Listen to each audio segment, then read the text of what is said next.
This week on 4 Wide Weekly, it's all about bragging rights as the World of Outlaws invade the PA Posse.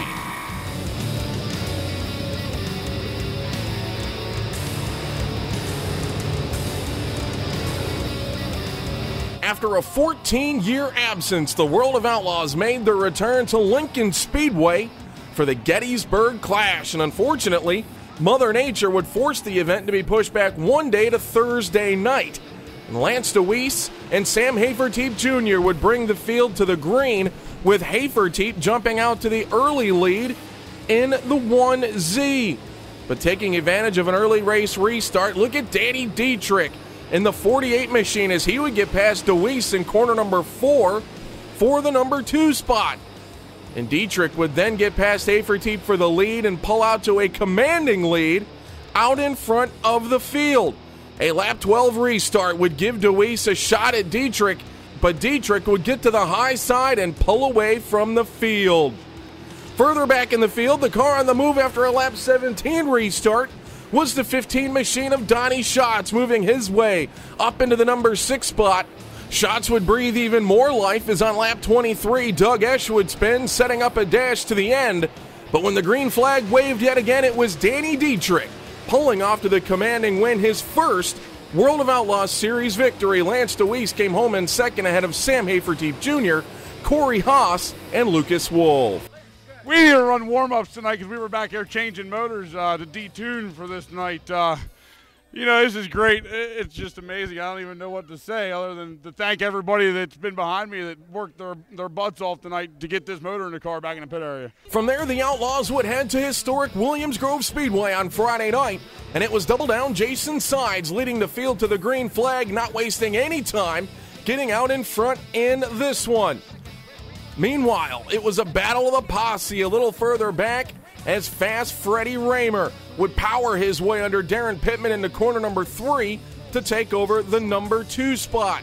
And out in front, Sides would pull out to a 2-second lead over Raymer. It looked like tonight was the night for the 7S. Later, it would be a 3-car battle between Pittman, Raymer, and Greg Hodnett, as Raymer and Hodnett would file on by Pittman onto the low side, going into corner number 3. Hodnett would then find the bite on the bottom yet again, coming out of corner number 2, fighting his way past Raymer into the third turn in the 51 machine. And Hodnett would not stop there. The Trone Outdoor number 39 then works to the low side of Sides out of corner number 4 and down the front straightaway as Sides would begin to fade in the 7S. But here, Hodnett slips up just a little high out of corner number 2. All of a sudden, Raymer shot out of a cannon down the back straightaway. He would find the low side and take the race lead. Later, after a late race restart, Pittman would find the low side as well, this time working under the 39 of Hodnett to the runner-up spot, down the back chute. But meanwhile, out in front, it was all Fast Freddie Raymer, picking up yet another Williams Grove Speedway victory. The car looked so good in the feature. You were so strong on the bottom. Did you make changes to it to get it that way during the course of the night? Were you good all night? No, we changed after the dash and sort of freed it up in one way and tightened it up another. And I'm too old to run against the wall every lap. And I said, there's no way the top's going to stay. And it just happened to come in right at the right time, and I caught them guys napping. The very next night, the Outlaws were back in action at Williams Grove, and it would be Danny Lasowski on the pole position with Craig Delansky in the 7 machine on his outside. And look at Delansky using the cushion out of corner number 2 like he did in the dash earlier in the night. He swings on past Lasowski down the back straightaway to take the early race lead. But it was the king of the Outlaws, Steve Kinzer, looking to grab back some pride for the World of Outlaws clan as he pulls under Lasowski and Delansky. He would take the race lead down the back straightaway. A gaggle of cars further back in the field, including Donnie Schatz in the STP number 15. He would catch the outside wall in corner number 4 and tumble the 15 car. When the race went back to green, it was all Steve Kinzer. He would move to victory lane.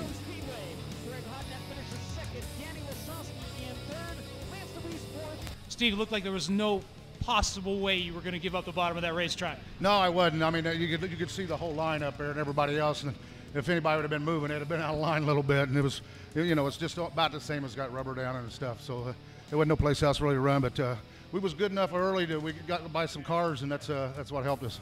With $12,000 already in the bank account, there was another $4,000 on the line for Kinzer with the Morgan Cup, PA Posse versus the World of Outlaws. And once again, it was all Steve Kinzer in this one, as he would blast away from the pole position, pulling away from Darren Pittman down the back straightaway.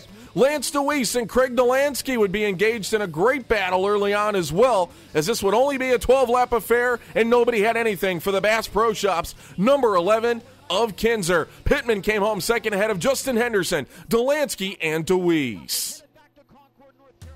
Looking at the World of Outlaws Sprint Car Series point standings through Williams Grove, and it is Sammy Swindell on top by 8 markers over Steve Kinzer. A tremendous weekend for the number 11 machine. Donnie Schatz, Joey Saldana, and Craig Delansky round out the top 5 ahead of Craig Kinzer, Chad Kemenaugh, Cody Darrah, Jason Sides, and Lucas Wolf. The series is back in action tonight at Rolling Wheels Raceway Park, the first spring race at the 5/8 Mile Speedway since 2008. You can listen to all the action tonight and every race night live on your computer at dirtvision.com. Racing is set to start at 7:30 p.m. Saturday, the series moves over to the Orange County Fair Speedway in Middletown, New York, also for the first time since 2008. And then the series will head on to its East Coast swing on Sunday at the half-mile Hagerstown Speedway with the second round of the Casey Kane Challenge. Sammy Swindell has won a series best 7 races at the half-mile Speedway. Probably one of my more favorite tracks is because, I mean, it's fast when it's really good, but then, you know, you get to use all the controls with the throttle and the brake and the steering, you know, everything that you can really rock it down the straights, but you have to keep the car under you through the corners. So to go to Hagerstown on a night race is really exciting. The way that track changes from the day to the night, it's unbelievable how fast it picks up and how good the racing can be. So we're really looking forward to going there. The action, the battles, the excitement. Get ready for 800 horsepower of ground-shaking racing. The Super Dirt Car Series Big Block Modifieds are coming to your town. Be there to witness the mighty Big Blocks. Returning to Rolling Wheels Raceway Park for Dirt Car All-Star Weekend. Tickets are on sale now. All tickets include a free fan pit pass. Get your tickets now at rollingwheelsraceway.com. Sunday, May 27th, Rolling Wheels Raceway Park, Route 5, Elbridge.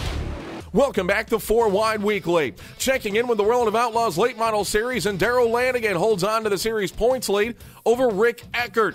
Chub Frank has moved into the number 3 spot with Shane Clanton and Bub McCool rounding out the top 5.